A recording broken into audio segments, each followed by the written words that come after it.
Sme veľmi radi, že už druhýkrát sa uskutočnil Deň mnohodetných rodín, ktorý organizujeme pravidelne na jeseň. Radi by sme týmto dňom mnohodetných rodín poukázali na krásu a radosť veľkých rodín, ale zároveň aj poukázali na to, s čím sa boria, s čím sa trápia, čo prežívajú a ako je možné uľahčiť im nejaký spôsob fungovania.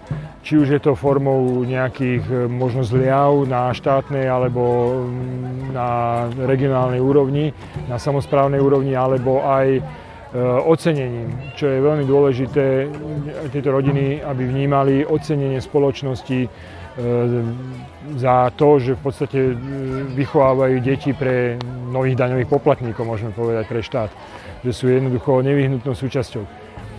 Takže sme veľmi radi, že mnohé rodiny prišli, prejavili svoj názor, vyjadrili nám podporu a taktiež mnohé nápady a návrhy, čo by im pomohlo s nami zdieľať a budeme radi ich ďalej posúvať.